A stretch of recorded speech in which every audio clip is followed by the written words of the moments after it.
Buenos días. Tenemos también a Cindy Zimmerman. Ella es CEO de Tigo CTM en 2014 y cofundador. Tiene una maestría en Digital Forensics y Cybersecurity.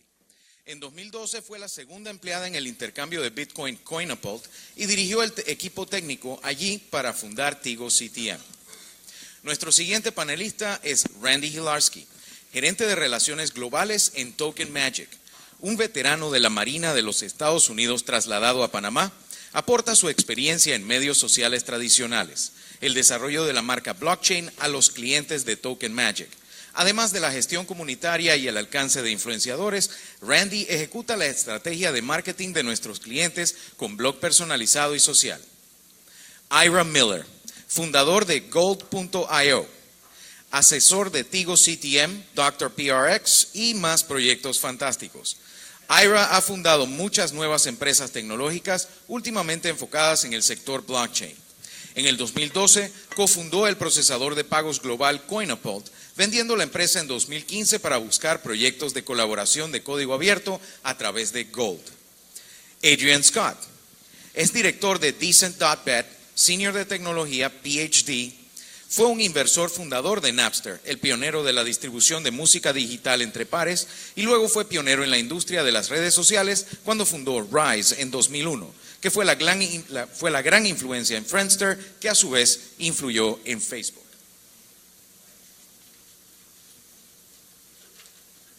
Así que los dejo con Anabell Hilarski. Buenos días, ¿cómo están? Bien, ¿ya tomaron su café? ¿Están despiertos? Perfecto, Vicos. Hoy vamos a hablar sobre privacidad y seguridad en el tema de las criptomonedas o cryptocurrency. Es uno de los temas más importantes en este mercado. La verdad, el año pasado, una pequeña historia que les voy a contar. El año pasado, en una de mis cuentas fue hackeada y la persona que estaba encargada de eso casi me roba $13,000 en Bitcoin.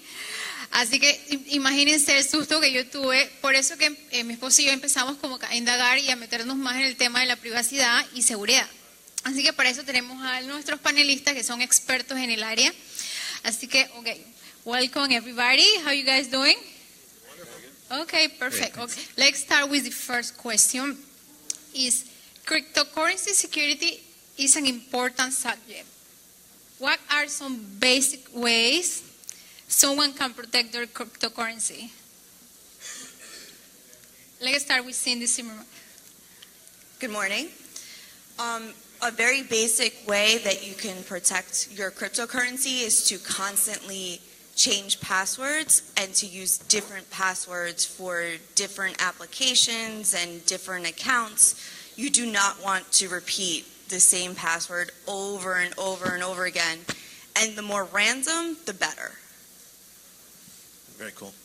Now, everyone out here, who trades online? Who does cryptocurrency trading? Okay, so about 30, 40% of you. Who here uses 2FA?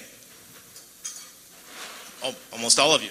Now, I'm sure Ira will go into some more in-depth, and Adrian will go into some more in-depth answers for security. But I think 2FA is a good starting point. Passwords, then 2FA. I think we'll get more difficult as we go down the line. But 2FA is a great way for you to secure your trading platforms and your social media platforms, whatever you're using. Thank you. I'd like to respectfully disagree. If you're going to use these platforms, then yes, enable 2FA. But if you're trading cryptocurrencies, the most important thing you can do is not to leave your money on one of these exchanges. 2FA is not going to protect you from your actual money being stolen. The best thing you can do with cryptocurrency, the number one rule of Bitcoin, is if you don't have the private keys, it's not yours. Right? So control your own private keys, keep your own money, your own Bitcoin or Ethereum wallets, preferably in a hardware wallet. That's the only way to really secure your money. A couple of additional thoughts. Get a hardware wallet. I like Trezor, for example. I like Linux as an operating system. Not a bad idea to have a separate system you use for your crypto. than what you use for whatever your random social media stuff might be. If you're using, for example, Google Chrome, you can create a separate profile that you use for your crypto stuff, a separate user profile. You can remove any extensions to the browser, to the Chrome browser. So those are a few more thoughts. Okay, perfect. Let's start with the second question. Let's talk about Facebook. How many of you guys use Facebook? Okay, perfect. Everybody. Okay, Facebook has been to the news recently for using our personal information. What do you think will be the future of social media privacy? Let me go first. Yeah, I thought that since it's your area of expertise. All right, social media is our thing. We've had social media businesses for about 7 years, Anabell and I. And privacy, I think that the pendulum is swinging. We were over here to a couple years ago where we were sharing everything about our lives. And I remember a friend of ours, his name is Mike Brown. One day he messaged me and he says, Randy, do you know that your Google is showing exactly where you live? Do you realize that you're pinned on Google exactly where you live when I look you up? And that kind of creeped me out. So I went and I changed all my Google settings. And I think the pendulum for privacy is swinging back the other way. We're going towards being more careful with our personal information. And I think Cindy came up with a great example. Cindy and Ira, they have a daughter, and they told us that they weren't going to put her images online. This was about, a year and a half ago? We had this discussion. And when Anabell and I had our baby recently, we did the same thing. We don't put any pictures of our child online.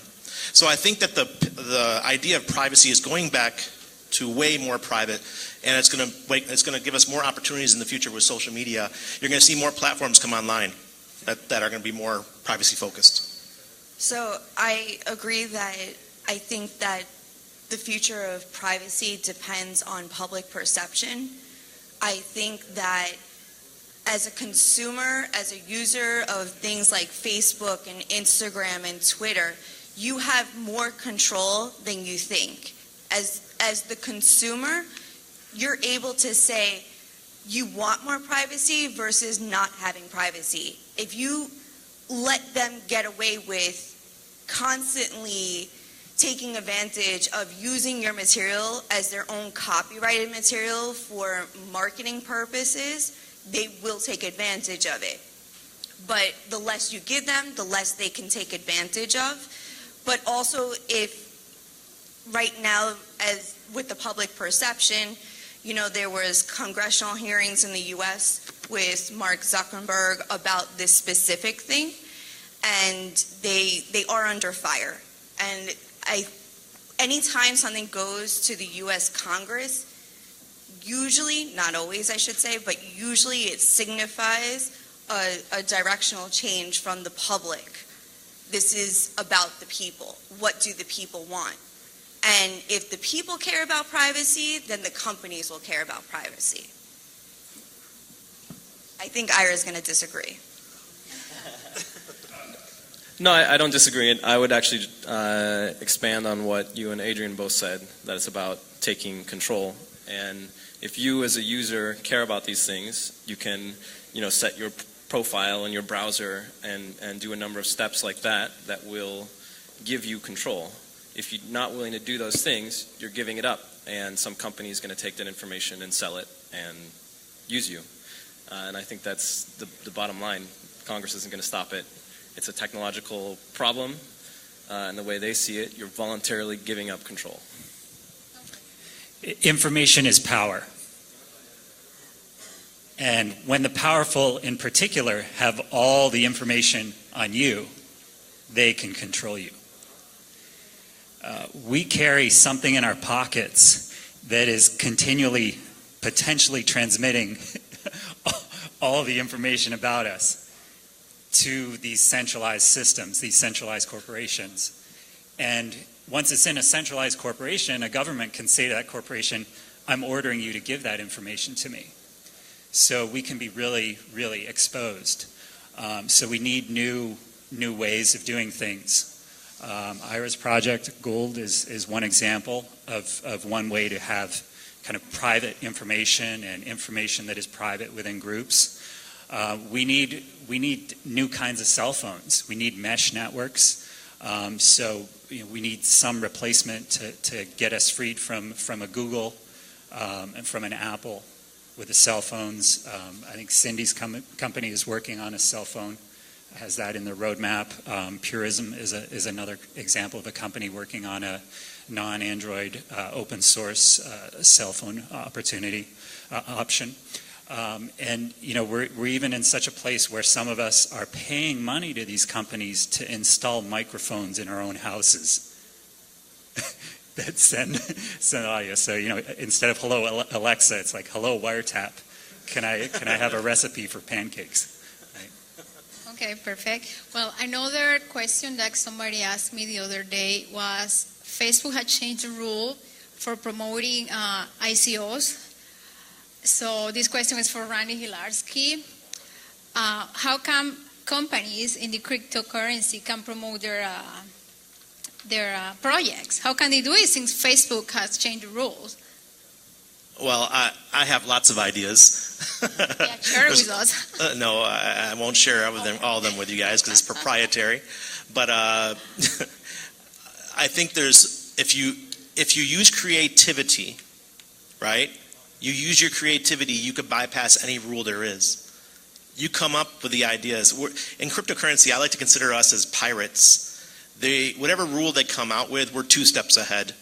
So that's how I feel about all these rules that they're trying to push upon us. If they say, Randy, you can't do this, okay, I'll go around you and I'll do it this way. That's how I've been doing it since I've been on social media from the beginning. People will say, oh my God, Facebook said we can't do this. All right, I'll just find another way. I think that's a good idea for life in general, not Absolutely. just Facebook. And I'll tell you, we've seen this because we were running ads that, for instance, we had another conference here, Panama Glass, then if we put blockchain in the ad, they would flag it. We're just, we'll just take it out. And they let it go. It's not that hard. Around. People can start using Steemit. Steemit was built in a blockchain, which is a very good platform to do advertising or promote anything that you want. So Absolutely. Yeah. Okay, another question is, what do you think is the future of online security? Let's start with Adrian. Okay, future of online security. We're just going to see a lot more problems. We're going to see a lot more hacking.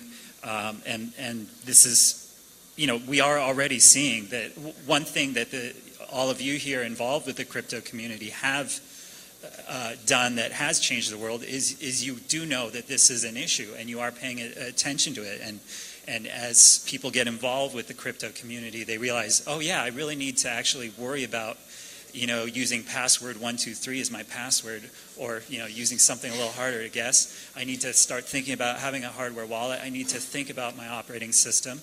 And oh, you know what? Now that I'm using that for my personal assets, maybe I should apply that to my business as well, right? I should be really careful about what I do with my business. Oh, and actually, maybe I should offer services around this to my customers. So instead of only giving my customers the option to store all their info on my servers, maybe I should give them an option to store it on their own local servers, or to store it in an encrypted form on my servers, and so on. So the neat thing about crypto is it has really raised the stakes and has really broadcast this message to a larger group of people, and a group of people that is sharing information about the importance of it, and then about various strategies and tactics to do that. I really love that answer, and I want to say I love how you talked about encrypting the data, even if you store it on a third-party server. And this is actually what we saw with Apple, for instance, is that there was a big dispute that the FBI wanted Apple to decrypt someone's phone, and they said we can't do it. And that is, forget about the specific circumstances, that is acceptable privacy for the user. And crypto, short for cryptography, is that branch of mathematics which allows you to keep secrets. And it's much more than just about certain financial transactions. We talk about online privacy overall. Encryption is the future of this, and user-controlled encryption, giving the users the keys to either protect, encrypt their data, or to read it, and no one else. That is the only future of privacy online that's really feasible. A couple years ago, you introduced me to PGP, and I'd never used it before. Ira sent me files that were encrypted, and I'm like, what the hell do I do with this? I was a newbie, and now I have my PGP set up in my system, and Ira can send me a file, or Cindy, or Adrian, everyone can send it to me, and I can open it up, and then when I send a file back to them, I can encrypt my email or my image or whatever piece of content I want to send back to them. And I think that's one way of empowering us going forward. What was it? When PGP first came out, you said the U.S. government wanted to make it illegal. Yeah, so in the early 90s, the U.S. government called RSA, one of the particular encryption algorithms used by PGP, a munition. They called it a weapon, una arma, and they said that it was illegal to export it. Even though it's literally words and numbers that are written down. And so ultimately they got around this. People mailed the book, or they got in public and read out the source code, and they said this is a speech issue, this is not a weapon, these are just words, this is just information. Information can't be a weapon. And ultimately they won that case, and RSA is now exportable and usable all around the world. But as you consider whether or not this is worth using, think about that the U.S. government thought that it was so powerful that they didn't want you non-Americans to have access to this tool. Absolutely. It's not just non-Americans, just civilians in general. They wanted to keep it for their own government secrets, because it's okay when the government keeps a secret. It's not okay if an average civilian has a secret. But they lost, so you can keep your own secrets. Yeah. But should we be worried that they then let it out? Yes, and then they made a suspicious $10 million payment to the RSA company right after that, so we should be worried. And this is why open source is so important. Right, so also some average tools like your internet router that could be owned by certain large companies have also been accused of putting backdoors into their encryption process. Caught putting backdoors. Sorry. Yes, they got caught. I was going to say also, to add to putting the security and encryption into your own hands, I think part of the reason most people do not encrypt their own things is because you have to really know what you're doing and what applications to use.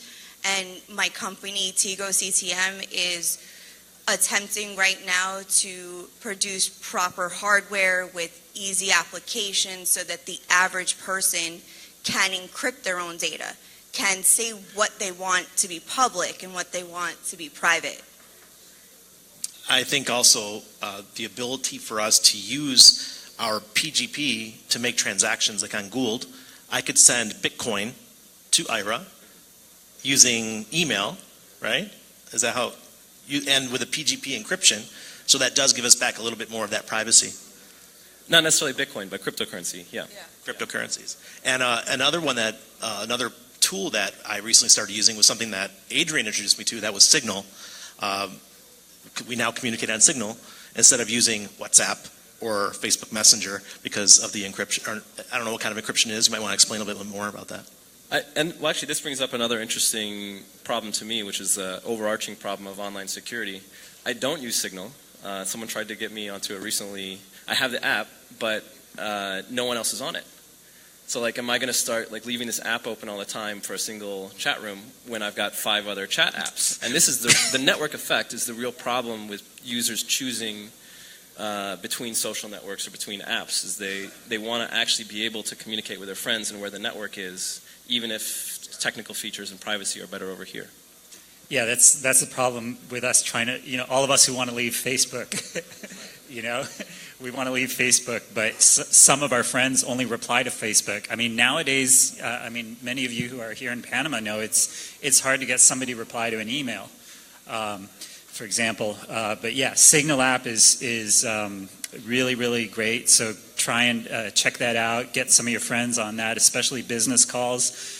We already know here about certain entities with a lot of power that were listening in on cell phone calls and so on. So Signal app is a good way to get around that. There's another app called Threema, and there's another one called Briar, which are kind of starting to get interesting. And we also did not talk about VPNs, but if you're using Wi-Fi, it's a good idea to use a VPN. Don't trust the VPN provider too much either, but nice to have a few layers of different stuff going on. On that note, at a Bitcoin conference in 2013, I forgot to turn on my VPN, and $20,000 was stolen from my company that day. So, very serious on Wi-Fi's. Always wear protection. Okay, perfect. Since this conference is about blockchain and cryptocurrency, how much privacy can the user expect from it? From blockchain. So, I guess I'll start. So, blockchain is inherently a public ledger, which means that most things that you're going to put on there, everyone's going to be able to see it. And I don't think people realize that just because your name isn't on there doesn't mean it's not public. It's similar to running into a crowd and screaming anything you want. People are going to hear it, but they might not know who you are. And it's a similar concept, especially when it comes to Bitcoin as well as Ethereum, which are the major blockchains. But most blockchains do not have privacy. Does somebody want to talk about one of the more private blockchains? Sure. So there are things that you can do on top of the basic public ledger model that will add privacy.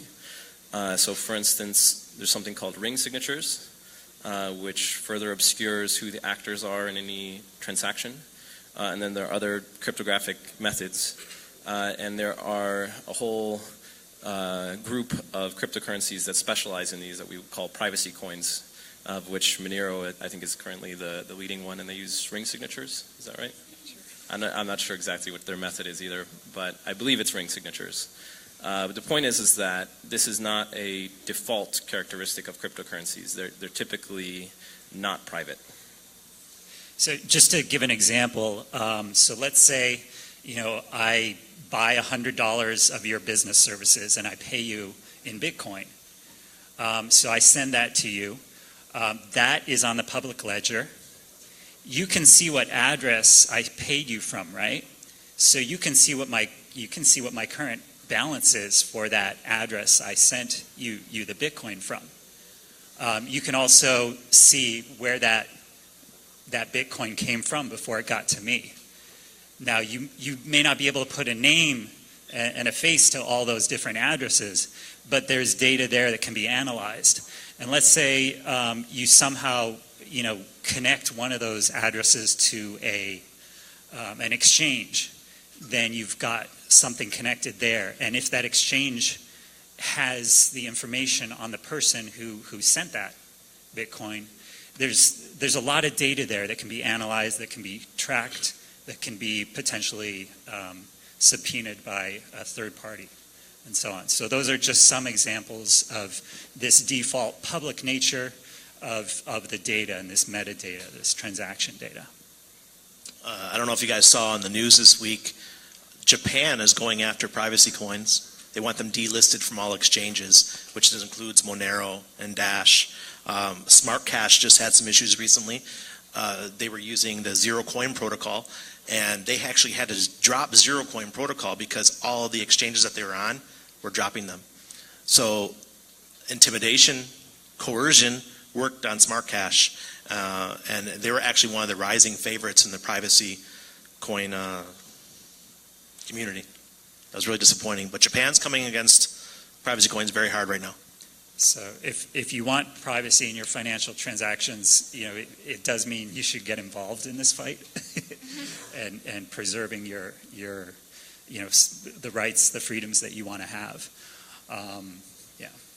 And further on that note, it's not like you have great privacy with banks either. So we're saying blockchains are not a panacea. They're not going to cure all these ills, but the current system is just as sick, or potentially more so in terms of user privacy. So I would say worse. Really, it's not. We're not telling you, oh, don't use cryptocurrencies because it's not going to keep you private. But like Adrian was saying, this is a real problem. Get involved if you care about privacy. Are you saying something, Cindy? Yeah, I would say that even though blockchain does not provide privacy, it does provide a level of anonymous, which I can't pronounce, anonymity. But so there is a little bit more privacy than in the banking system itself, because they have all of your KYC information stored in a centralized location in conjunction with all of your money stored in a centralized location, and have access to read information with other banks. So it's a little better. Okay, perfect. Okay, Coinbase one of has all the that. yes, one of the things that people usually say regarding to privacy is that I don't care what the government or somebody sees about my data. I don't care about privacy.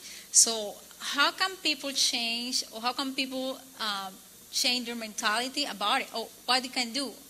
Do they need to educate themselves about privacy or security? Do you think it's important? So I think that one major flaw in that statement is that people think that I have nothing to hide, therefore why do I care that the government sees everything? And this reminds me, sorry, this is going to be a long answer. This reminds me of Anne Frank, because her father put on a consensus to a government that they... Census. A census that they believe was an innocent, I have nothing to hide, that they were Jewish. And then the Nazis came in, and they took all of the government records.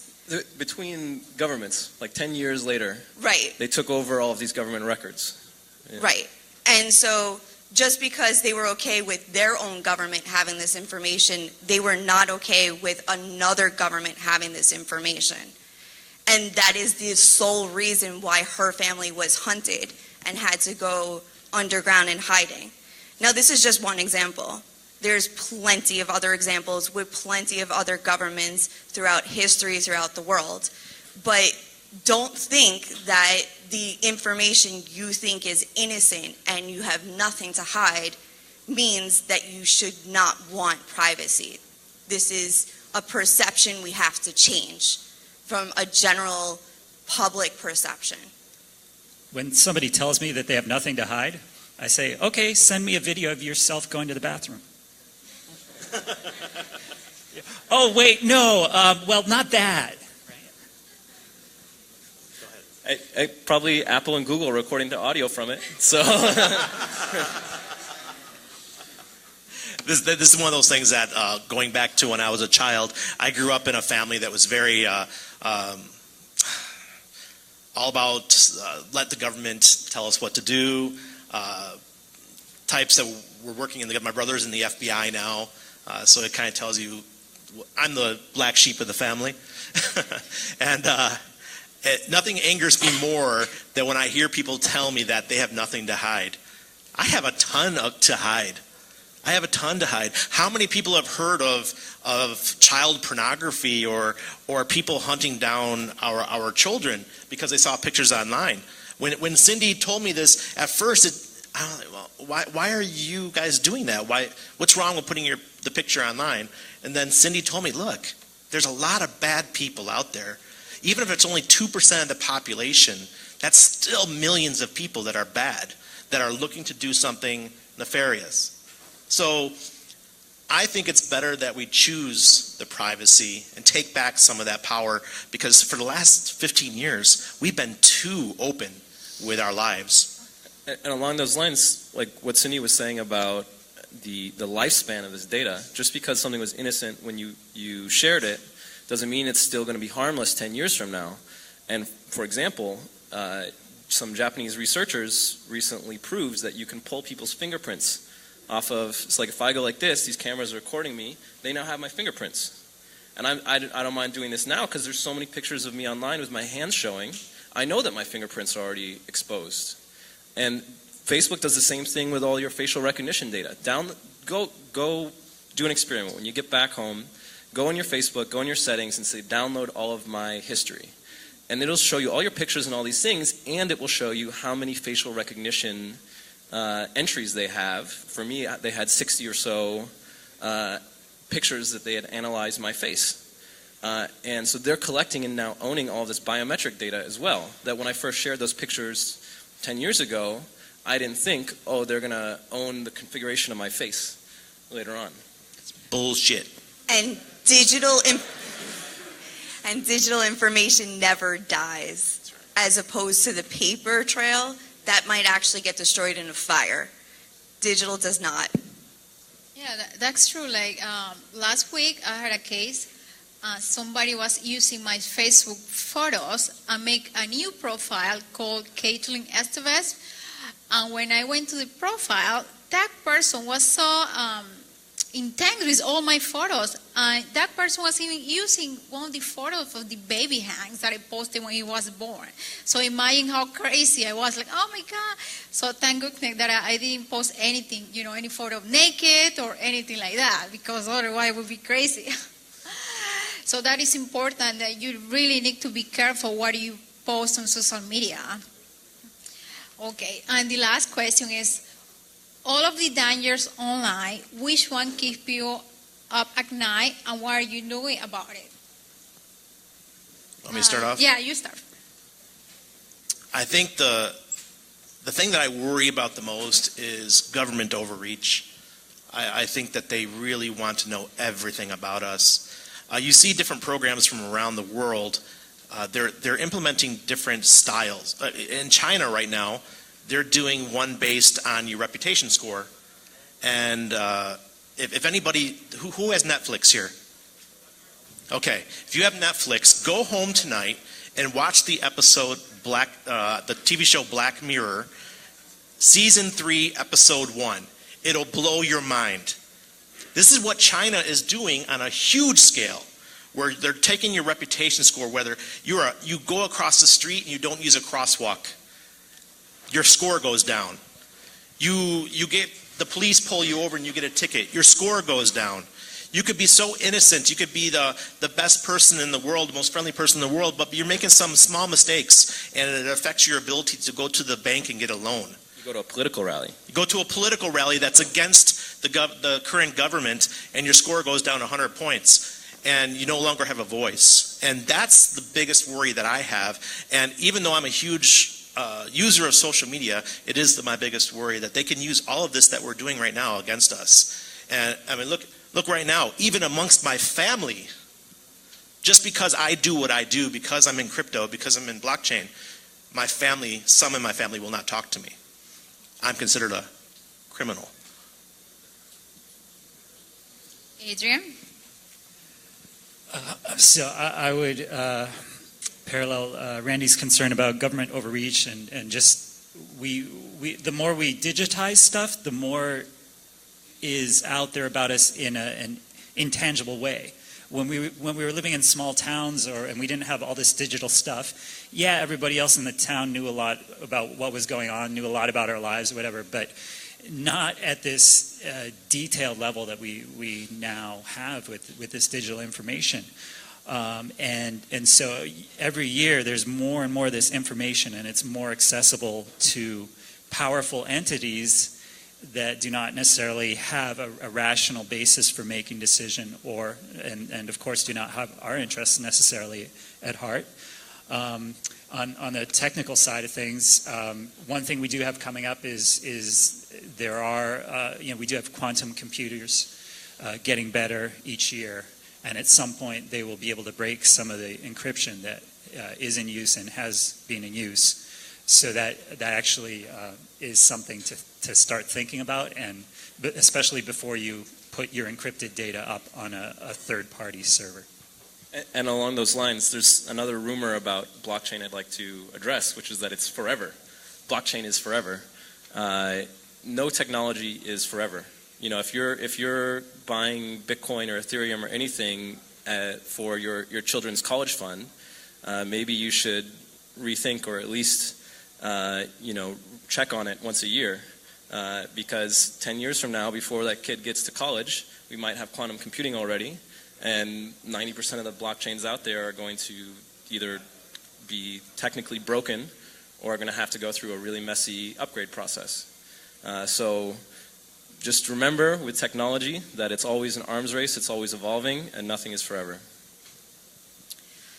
I would have to say what bothers me the most right now is the amount of information that's being collected on every individual through your phone, your computer, your social media, all of these things. And I would like to say that it would make me feel much better if people started taking all of that into consideration and trying to come up with a solution their own by putting the power in their own hands. So that's why I started building devices. I'm in the process of creating as much mobile as possible for people to have that ability. And then you can up your encryption to a higher level than they do in banking, to a higher level than they do as a general statement, so that it would help with the quantum computing. But it does require some user knowledge, it requires some action on behalf of the average person. So you all need to get involved. That's the bottom line. Okay, perfect. Just imagine if Mossack Fonseca, the company, knew what we know up here. They would not have had the Panama Papers. By the way, I know many law firms that do use PGP and encryption regularly, so it's not like they had an excuse for not using it. They were just, what's the word? They didn't prioritize it. They didn't prioritize it. They were lax. And Perezosos. Yeah. Yeah. I have a question for you guys. You know, since we are using a smartphone all the time, is it safe to do transaction on the devices or computer?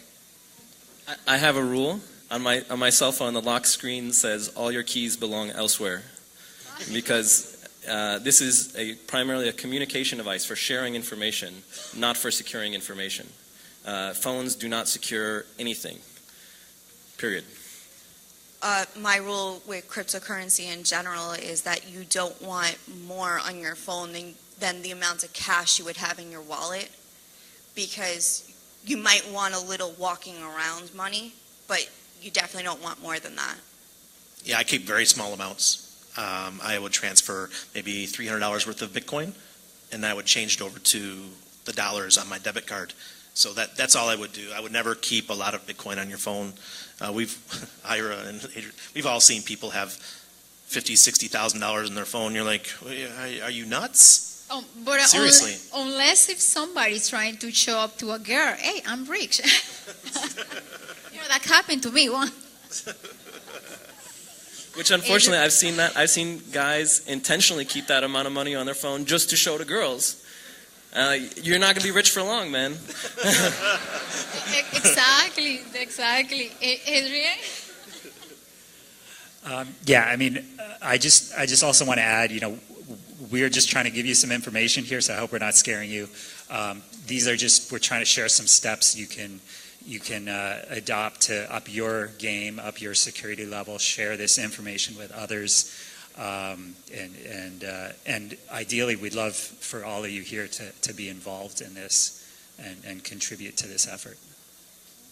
Okay, perfect. I think, sorry, if I can maybe summarize all of this, it's with great power comes great responsibility. So these tools give people power. We can give each of you power over your own privacy and your own financial state and balances, but it means that you got to be responsible, and that's why you need to be a little more involved than just being a user. It takes work. It takes a bit of work, yeah. Okay, thank you so much, guys. Do you guys have any question? ¿Alguna pregunta para el panel?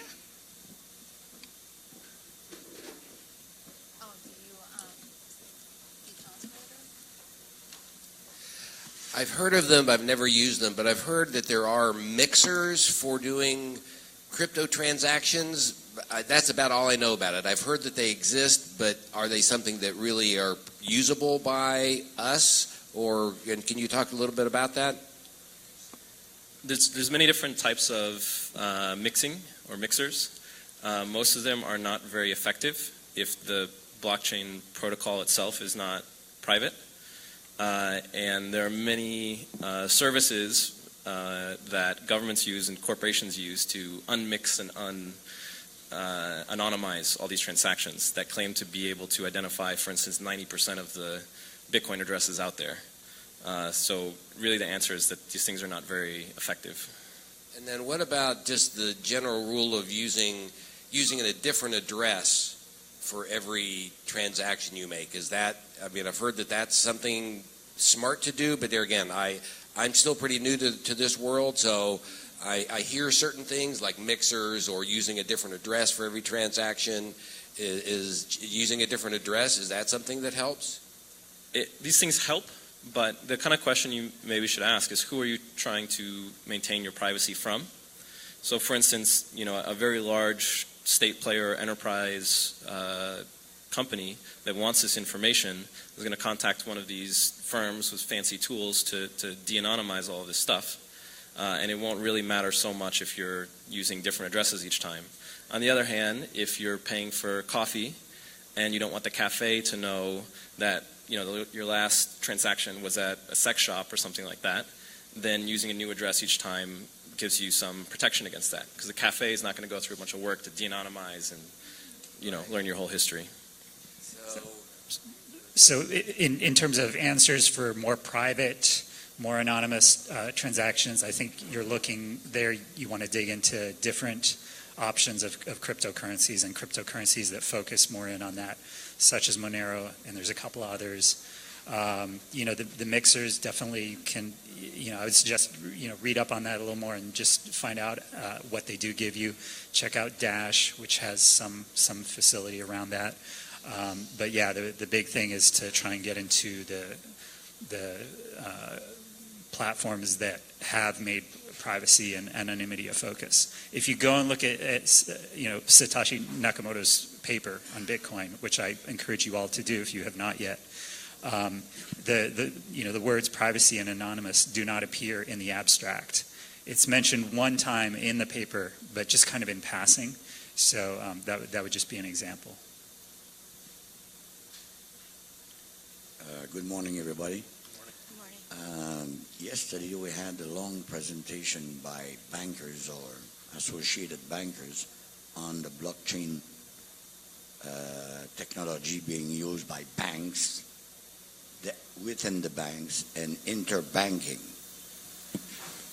If it's not an issue of privacy, what do you think about it? Because now the banks know everything about you, and now they will share this, and obviously all the governments will have access to that.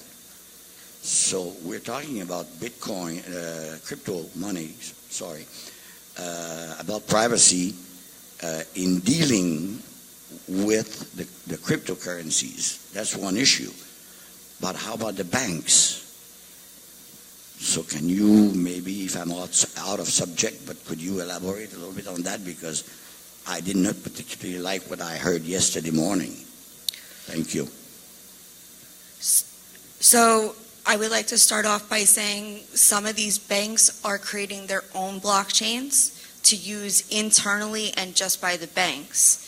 And a huge reason for this is because their system is inefficient and antiquated, and they're just trying to upgrade their system. So from that perspective, as a user, you're not leaking any more information than you already are. They already have the information. They already share it with other banks. That's not going to change. Maybe it'll be faster now. It will be faster, and you might get an international wire a couple of days earlier. is kind of the answer to that question. I don't think it should affect Bitcoin from that perspective, but the banks need all the help they can get, so they're welcome to try to borrow from the technology and do better. We hope they do better. So, I mean, I think you were asking a little more what's our perspective coming from where we are at and the kind of projects and things we're looking at. So, I mean, I think there's a couple of ratios or percentages to look at that are interesting. And one of those is the power of X organization versus the power of you as an individual. And so maybe one of those organizations is a bank. So the power of the bank versus you. Maybe another example is power of the government, whichever particular government actor we're talking about, whether it's a federal government of some country or a local government or whatever, the power of that unit versus your power. And so that's an interesting kind of perspective to bring when you look at that. And another one is what percentage of transactions and or assets you have are within the traditional banking system. And given what you did talk about and their vision, the banking industry's vision, where do you want to see that percentage in your case change over time? Do you want that to be the same, or do you want to have some percentage outside the banking system? Some folks are kind of we're known and have a tradition for not keeping money in a bank. Keeping money in the mattress, keeping the money in the house, and so on, in a safe or whatever. And so I think it is always nice to have freedom, always nice to have options, and so there's some benefits there for that industry, for us as consumers and for our businesses. I think it's pretty important that we support having options and freedom, and as part of that, privacy. I got one more thing to add before we wrapped up. Anabell and I pretty much chose to go unbanked 2 years ago. Our business runs 100% on crypto.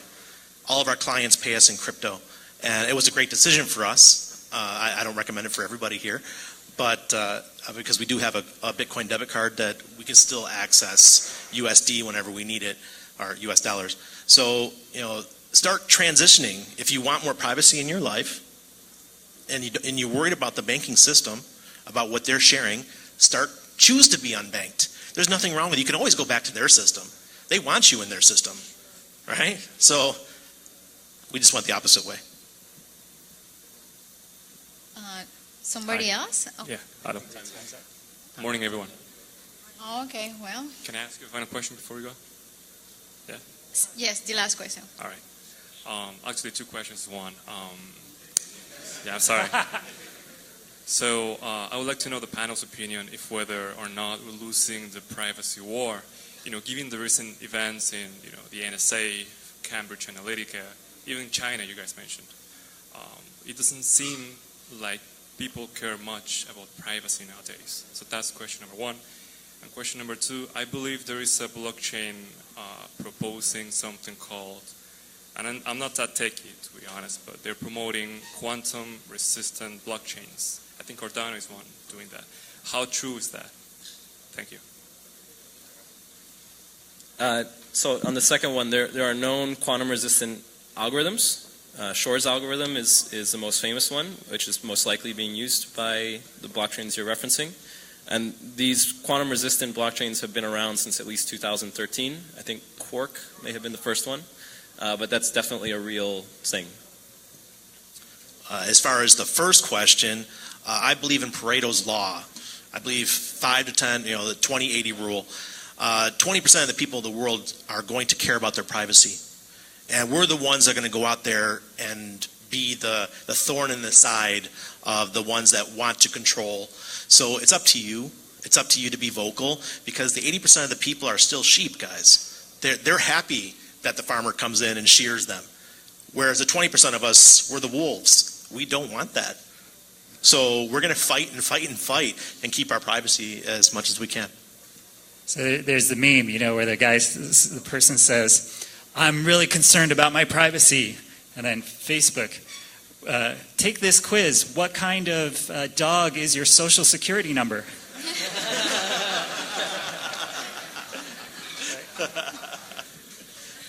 All right, that's right. Okay, well, thank you so much. Thanks to the panelists for this little discussion.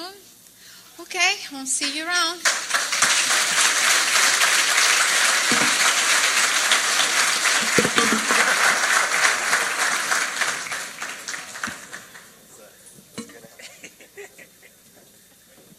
Oh, hold on.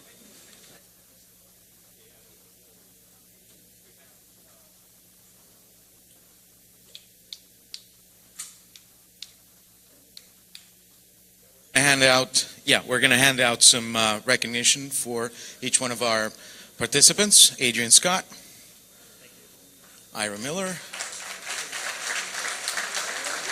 There we go. Great talk.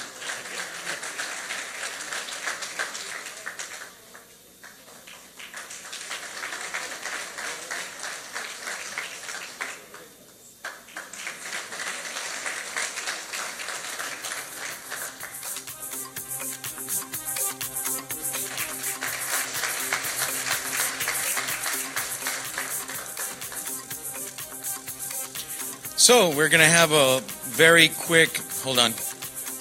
Ok, ahora vamos a tener una muy rápida coffee break, así que los esperamos de vuelta en algunos minutos. No se vayan muy lejos, que empezamos de vuelta dentro de poco con nuestra próxima conferencia. Nos vemos ahorita.